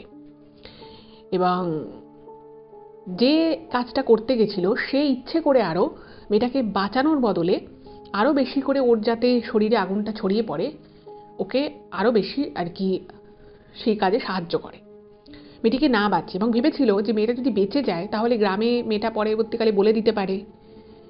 তো তারপরে সে পালিয়ে যায়। এই কথাটা যখন উনি বলেন, মানে বাড়ির লোক অবাক হয়ে গেছে, এবং তারা মানে বলছে এটা আপনি কি বলছেন, এটাও সম্ভব। আর সেই যে ঘটনাটা ঘটেছিল তারপর থেকে মেয়েটা সেই অবস্থাতেই ছিল না যে মেয়েটা নিজে কিছু বলতে পারবে, মানে পুরো মৃতপ্রায় অবস্থাতেই মেয়েটা বেঁচেই ছিল, কিন্তু মৃতপ্রায় অবস্থায়। এই বলে মানে ওই সাধু বাবা আবার চোখ বন্ধ করলেন, এবং তখন এই বাকি যে 2 জন ছিল তারা বললেন যে আপনারা বাইরে যান। তো ওনারা বাইরে মানে ওই আখড়ার বাইরেটা এলেন এবং কম্বলটা ত্রিপলটা ওপর থেকে তুলে দিয়েছে। দেখছে প্রচুর লোকজন এবার স্নানে যাচ্ছে, মহেন্দ্রক্ষণ শুরু হয়ে গেছে, লোকে ডুবকি লাগাচ্ছে। সঙ্গে সঙ্গে মানে ওই জায়গাটার মধ্যে যে ওই ধূপ ধুনোর যে গন্ধ, কিন্তু ওখানে কিন্তু কোনো ধূপ ধুনো জ্বলছিল না, যে গন্ধটা ছিল সেটা যেন মনে হলো যেন কোথায় মিলিয়ে গেল। এবং সঙ্গে সঙ্গে যখন ওই সিনিয়র প্রফেসর ওখান থেকে গিয়ে ভিতরে উকি মেরেছে, দেখছে যে সত্যি সত্যি ওই গুরুদেবজি নেই। কিন্তু গুরুদেবজি ওই আখড়া থেকে বেরোনো ওই একটাই জায়গা, মানে ওইটুকু একটা আখড়া, ওখান দিয়ে ঢুকতে হবে, ওখান দিয়েই বেরোতে হবে। মানুষটা কোথায় গেলেন? তো তখন ওই অন্য যে সাধু বাবা যিনি ছিলেন, যার গুরুদেব উনি, তিনি তখন হেসে বলছেন যে উনি এইটুকু সময়ের জন্যই এসেছিলেন, উনি এবার সূক্ষ্ম দেহে বেরিয়ে গেছেন, উনি স্নান করে উনি ওনার জায়গায় চলে যাবেন। আর আমাকে একটা কথা বলে গেছেন, তো ডক্টর সামন্ত, সিনিয়র প্রফেসর এবং অন্য আর একজন, তিনজনের উদ্দেশ্যে উনি 3টে কথা বলে গেছিলেন। যে সিনিয়র প্রফেসর ছিল ওনার উদ্দেশ্যে ওই গুরুদেবজি আর কি বলে গেছিলেন যে অমুক যে আছে ওকে কিন্তু মানে ওর কিন্তু একটা আর্থিক ক্ষতি হওয়ার প্রবল সম্ভাবনা রয়েছে, ওকে বলো কোনো রকম কোনো আর্থিক লেনদেনের ক্ষেত্রে ও যেন বিশেষ সাবধানতা অবলম্বন করে। এটা বলেছিল সিনিয়র প্রফেসরের উদ্দেশ্যে। আচ্ছা, অন্য যে আর একজন প্রফেসর ছিলেন তার উদ্দেশ্যে বলেছিল যে ওনার মেয়ের আর কি জীবনে কিছু একটা এমন ঘটতে পারে, বা ওনার মেয়ে হয়তো একটা খুব বড় ভুল করতে যাচ্ছে, তো ওনাকে বলো যে উনি যেন ওনার মেয়ের সাথে তার বিশেষত বিবাহ সম্পর্কিত বিষয় সে যেন একটু মানে মানে বিস্তর আলোচনা করে, হুটহাট করে যেন কোনো সিদ্ধান্ত না নেয়। আর এই ডক্টর সামন্তর উদ্দেশ্যে নাকি ওনার গুরুদেব বলে গেছিলেন যে আপনি যখন রাস্তা পারাপার করবে তখন যেন একটু বেশি সাবধান হয়, নাহলে বিপদ হতে পারে। তো এই 3টে কথা তিনজনকে বলে, এবং তিনজনেই না মানে পুরো বিষয়টা যে ঘটলো চোখের সামনে, একটা মানুষ উধাও হয়ে গেল, মানে একেবারে হাওয়ায় মিশে গেল, ওই মেয়েটিকে এরকম বলল, মানে এগুলো না মানে ওনাদের সাথে এত পরপর ঘটনাগুলো ঘটেছে, ওনারা না মানে ব্যাপারটাকে হজম যে করবে, মানে ব্যাপারটাকে আত্মস্থ তখন ওনারা করতে পারেনি। এবং ওনারা ওখানেই বসে থাকে এবং তিনজনেই ভাবছে যে 6:30টার পরে মেয়েটার বলেছে গায়ের কম্বলটা খুলে দিতে, মেয়েটাকে দেখবে। তার আগে ওর বাবা মার সাথে কথা বলে, মেয়েটা হাঁটতে চলতে কিছুই করতে পারে না, মানে ওকে সব কিছুর ক্ষেত্রে ওর মানে ওর মা সব কিছু করিয়ে দেয়। ঠিক যখন 6:30 বাজলো, অদ্ভুতভাবে মেয়েটার ঘুম, ওই যে মেয়েটা ঘুমিয়ে পড়েছিল, ও নাকি ঠিকমতো ঘুমোতেও পারে না, তো ওই মেয়েটা ওরকম পরম শান্তিতে ঘুমোচ্ছে। আর মেয়েটার মা, বাবা, ভাই তিনজনেই বলছে যে ও এরকম ঘুমোই না কোনোদিন। আর ওরা ভেবেছিল যে মেয়েটা হয়তো বেশি দিন বাঁচবেও না, তো ওকে তাই জন্য এখানে এনেছিল, মানে একদম শেষ সম্বল, মানে শেষ চেষ্টা হিসেবে ওকে এখানে এনেছিল। অদ্ভুতভাবে 6:30 বাজতেই মেয়েটা নিজেই ঘুম থেকে উঠে পড়ে, এবং কাউকে ওর শরীরের কম্বল কিন্তু খুলে দিতে হয় না, ও নিজে থেকে হাত উঠে, যেখানে মেয়েটা পারতো না এগুলো করতে, তো সেই হাত দিয়ে মেয়েটা কম্বলটাকে সরায়, এবং ও নিজে, মেয়েটা নিজে ওই ডুলি থেকে আস্তে আস্তে খুঁড়িয়ে খুঁড়িয়ে মানে অনেকক্ষণের চেষ্টা করে মেয়েটা উঠে দাঁড়ায়, যেখানে মেয়েটা মানে মেয়েটাকে কোলে করে বিভিন্ন জায়গায় নিয়ে যেতে হতো। কোনো ওষুধ না, কোনো কিছু নয়, মানে ওর যে ওষুধগুলো চলছিল সেগুলো নর্মাল, সেটা চলছে এবং ডাক্তার বলছিল সারা জীবন চলবে। এবং ওর মুখে চোখে খুব কম দাগ রয়েছে, মানে মেয়েটাকে একটু সামান্য জায়গা ছাড়া মেয়েটাকে দেখলে বোঝা যাবে না যে ওর সাথে এরকম একটা ঘটনা ঘটেছে। এবং ওকে ওরকমভাবে উঠে দেখতে দেখে ওর বাবা মা দুজনেই হাউ হাউ করে কাঁদছে, বলছে যেটা কি করে সম্ভব হলো। এবং ওনারা মানে মানে মাথা ঠুকে ঠুকে ওই যেখানে ওই গুরুদেবজির যে যিনি বসেছিলেন তার তার ওখানে না মানে মাথা ঠুকছে, এবং ওখান থেকে না মানে মুঠো মুঠো মানে বালি মাটিগুলোকে তুলে তুলে মানে মাথায় ঠেকাচ্ছে, মেয়েটার মাথায় ঠেকাচ্ছে, মানে বলছে এটা এটা মানে এটা অবিশ্বাস্য, এটা মানে দৈবিক ঘটনা ঘটেছে, মানে এইরকম কখনো হয় না। মানে মেয়েটার নাকি গাল, গলা, হাত, ঘাড় সব মেয়েটার মানে এমন বাজেভাবে ওই আগুন লেগে গিয়ে পুড়ে গেছিল যে মেয়েটার, ওরাও ভেবেছিল যে ওর পক্ষে বেশি দিন বাঁচা সম্ভব নয়, এবং ডাক্তারও বলে দিয়েছিল যে এভাবে যতদিন থাকবে থাকবে। সেই মেয়ে যে নিজে দাঁড়াতে পারবে ওরকম মুহূর্তে, মানে ওই কয়েক ঘন্টার মধ্যে, মানে এই জিনিস দেখে শুনে এই তিনজন প্রফেসর তারাও পুরো হতভম্ব হয়ে যায়। যাই হোক, তো তারপরে সেদিন আর ওনাদের স্নান হলো না। ওনারা তারপরে আরও কয়েকটা আখড়া এরকম সাধু আখড়া ঘোরাঘোরা করেন, এবং পুরো 3টে দিন ওনারা সম্পূর্ণ রকমভাবে ওই ওই সাধুজির কাছে ছিলেন, আরও অনেক গল্প শুনেছেন, অনেক ঘটনা ওনাদের জীবনযাত্রা সম্পর্কে শুনেছেন, আরও অনেক কিছু নিয়ে লিখেছেন, কিন্তু এরপরে আরও বলতে গেলে ঘটনাটা আরও বড় হয়ে যাবে, তো সেগুলো আমি বললাম না। এবং আরও যেটা খুব ইম্পর্টেন্ট বিষয়, এই 3জনের উদ্দেশ্যে ওই গুরুদেবজি যা যা বলে গেছিলেন প্রত্যেকটা কিন্তু সঠিক হয়েছে। যেমন ওই সিনিয়র প্রফেসর উদ্দেশ্যে যে বলেছিলেন যে ওনার একটা আর্থিক লেনদেনের ক্ষেত্রে ওনার বিশেষ সাবধানতা অবলম্বন করতে হবে, তো ওনারই এক আত্মীয় একটা ব্যাংকের নাম করে একটা স্কিম ওনাকে দিয়ে, উনি সাইনও করেছেন কিন্তু টাকাটা দেননি। তো উনি এই কুম্ভ মেলা থেকে গিয়ে ওনার কাছে একটা খবর আসে যে এইরকম কোনো স্কিম আদৌ ওই ব্যাংকের আন্ডারে নেই, উনি যদি টাকাটা দিয়ে দিতেন সত্যি সত্যি কিন্তু ওনার টাকাটা পুরো চোট হয়ে যেত। দ্বিতীয় হচ্ছে অন্য আরেকজন যে প্রফেসর ছিলেন, ওনার মেয়ে একজনের সাথে বহুদিনের পরিচয় ছিল এবং তার সাথে বিয়ে দেবে এই বিষয়ে বাড়ি থেকেও সবাই জানতো, কিন্তু এই কথাটা শোনার পরে কোথাও একটা না ওনাদের বিশ্বাস মনে এসেছিল।